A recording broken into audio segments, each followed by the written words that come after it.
love goes, there is also misery. It's no mystery. And you and I, we got history, yeah. Wherever love flows, there is also tragedy when we're in too deep. And you and I, we got history, yeah. Go look in the mirror, say, hey, I'm sorry for all the pain. Hey guys, welcome back to my channel. So in November 2018, I made one of the biggest purchases in my life, and that was getting a car for myself at the age of 19.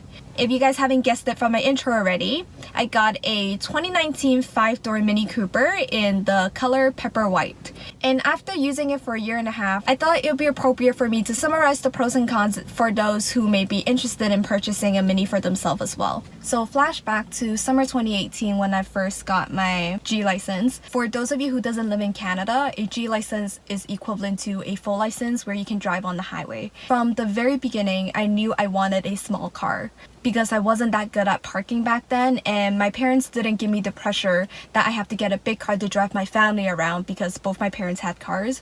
So some of the options that came to mind were the Volkswagen Beetle, the Toyota Prius, or a Mini Cooper. Although the Beetles were really cute and compact, I believe 2018 was the last year that they were going to produce it, and that sounds to me like a problem in the future because what if my car breaks down and I can't find parts for it? And on top of that, even though I wanted a small car, I still wanted doors for my passengers in the back, and having a 2-door car was really inconvenient for me. So after eliminating the Beetle, I was left with the Toyota Prius and the Mini Cooper 5-door. And honestly, I'm not a car person, and it sounds so bad for me to say this, but my decision between the two was solely based on the aesthetics. I love the look of Mini Coopers. They are so chic. I love the sportier feature it has to it, and I don't know, man, it just looks so good to me, and I love the car. So I ended up getting a 5-door Mini Cooper in November 2018 with the help of my parents. If you want to see the full breakdown of how I purchased my car, I will discuss this at the end of the video, so stay tuned and keep on watching. I have 7 pros and 3 cons, so you can see how much I love this car, but honestly, sometimes the cons really drives me crazy. The first pro is the aesthetics. I'm going to show you guys like really pretty pictures here, here, and here. I've discussed this before, but the second pro is the size of the car. Now, the size is honestly so perfect for city commutes. I commute to school at least twice a week to downtown Toronto, and honestly, this car is so great for parking. I can squeeze into the tiniest spot on campus and I'll be good to go. I never have to worry about being late because I can't park into a spot. So the third pro of this car is how smooth it goes on the highway. I don't even know if I should list this as a pro because I've been speeding pretty often lately, but whenever I drive my dad's car, which is an older model of a Toyota Matrix, I can feel a significant difference between speed when I'm driving slower or when I'm driving faster. But this car is so smooth, I don't even feel like I'm driving that fast when I'm literally going 130 on the highway. And when I researched into why it does this, apparently it's because in sportier cars, you feel speed less. And this is a feature of all BMW cars, which Mini is a part of. The fourth pro of this car is how well it does on snow. If you guys live in Canada, you would know that 60% of the Canadian weather consists of snow, rain, and disgustingness. When I first used this car in the winter, I was really surprised at how well it gripped onto the snow and how I wasn't slipping left to right. And after a few Google searches, I realized that this is because it is a front-wheel drive car. And what that means is that more engine power is distributed to the front 2 wheels, giving it more weight, which allows it to better propel and steer the car, giving more traction to grip onto the snow. Another pro about this car is the speakers. Honestly, it's really hard to convey the quality of the speakers through camera, but there's a total of 4 speakers in the car and the audio is so good. Perfect for when you want to just hang out with friends and listen to music in the car. The next pro I have is honestly one of my favorite features of the car, which is the 2 sunroofs that you see here. It really brightens the car, and whenever I drive in the morning, I just feel extra awake by the sunlight. The last pro I have for this car is that it is really gas efficient. Whenever I stop at a stop sign or a red light, the engine automatically turns off, saving gas and my pocket. Although the size of this car is great for parking and driving, storage has become one of the biggest issues I have to overcome because it's non-existent. If you look at the glove box here, It is a floating glove box. Honestly, I don't know why they didn't just make it into one big glove box, but the only things I was able to fit in there were my insurance and documentations for the car, and that is literally it. I can't even fit my phone in there. And if you look at the storage on the side doors, the only thing you can fit in there is pieces of tissue from restaurants, and that's pretty much it. What annoys me the most is the drink holder in the back seat. Tell me why? Instead of making 2 small drink holders, they decided to make one big one, like that's gonna make anything better. What's the point of having 1 drink holder when you can fit 3 people in the back? The second con I have for this car is also related to the space. This is my boyfriend, and the front seat is adjusted to how he usually sits, and if he has another friend who's around the same height as him who were to sit in the back, this is how much leg room he gets.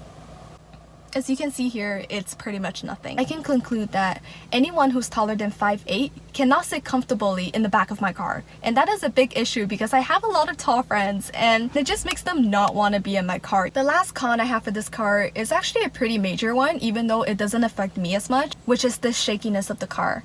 Now, I didn't realize that I even had this problem until I became the passenger of my car. When my mom first drove my car and I tried going on my phone, it was honestly so difficult because my phone would literally shake. And after a few researches, I found out that it was because I had a sportier car. What that means is that the intensity we feel of the ground and the bumps is a lot higher than regular or bigger family cars because we had a stiffer suspension. So if we were to drive over the same bump, we would feel it a lot more than regular family cars, which is why my car would shake like that when I'm driving.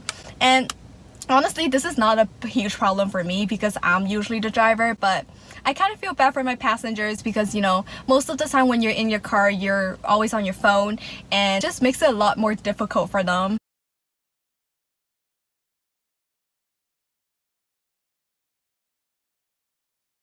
So I just got back home and now I'm going to give you guys a breakdown of how much my car cost and how I'm paying for it. I have my car documentations here and let's get started. The model of my car is a 2019 5-door Mini Cooper in pepper white and black letterhead, and the base model price for that car was $27,775.20. Now, because this is the base price, it doesn't include anything, so with all the features, amenities, and taxes included, my final price became $36,091.43.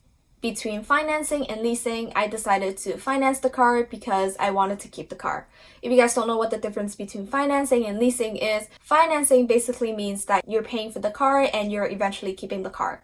But leasing means that you're paying a smaller amount of money to rent the car and you eventually have to give the car back to the company. I decided to go with the 5-year financing program, which means that the grand total will be divided into equal monthly payments spread out within the span of 5 years. So by the time we reached the 5-year point, I would have paid off my entire car. So my original plan was to pay for the car in full. However, since interest was less than 1%, my family and I decided that it might be better if we financed the car because they didn't want me to take such a huge sum of money out from my bank account just in case I need it for something else. So now we're going to talk about my financial situation and how I was able to afford the car.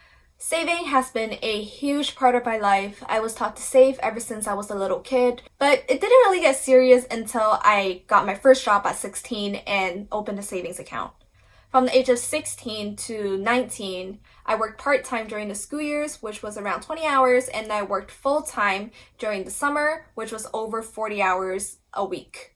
So when I was in high school from grade 10 to grade 12, I saved up more than 70% of my income because I would bring food to school and not spend a lot of money buying other things. Now I can honestly say this, from the age of 16 to 19, just the 3 years alone, by saving up to 70% of my paycheck, I was able to save enough money for this car. However, like I mentioned in the beginning of the video, I did say that my parents helped me with my car. What I mean is that when I was 3, my mom made me an RESP, which is a registered education savings plan with the government. So if you have a kid, you can register a savings plan and make monthly contributions until they turn 18. And then they can use the money towards college or university. However, since my mom started so early, I actually have leftover money from the savings plan after paying for my tuition. So I decided to take $10,000 from the savings plan towards the down payment on my car, which brought the total 5-year contribution from $36,000 to $26,000. So that is my parents' contribution on my car. They paid 1/3 for my car, and I'm currently financing 2/3 of my car through a 5-year financing program. A lot of people may think that in order for you to afford a car at a young age, you need to either be rich or have rich parents. And I am here to tell you, you don't need to be rich to afford a car at 19. The only 2 reasons why I was able to purchase my dream car at the age of 19 was through working my ass off in high school when all of my friends thought that it wasn't necessary to work that hard because they didn't have big expenses to make in life, and saving early. As a person grows older, their expenses also increases, so the best time to save is today. I am so grateful that I started saving when I was in high school, when there was literally nothing to spend money on, and I am so grateful that my mom started saving when I was 3, so I have extra fundings for my car. It may sound like a huge purchase for people our age to get a car, but honestly, through perseverance and not buying bubble tea, you guys will get there, and I believe in you. Everything I'm saying now sounds like common sense, but I know that 90% of people my age doesn't have a savings account, and I think it's so important to have a savings account and money put aside in case anything does happen. No matter how big or small your contribution is, making a savings account and putting a little bit of money in there is already a great first step. So that is it for my video today. Thank you so much for watching. I hope you guys find this video helpful, and I'll see you guys next week. Bye!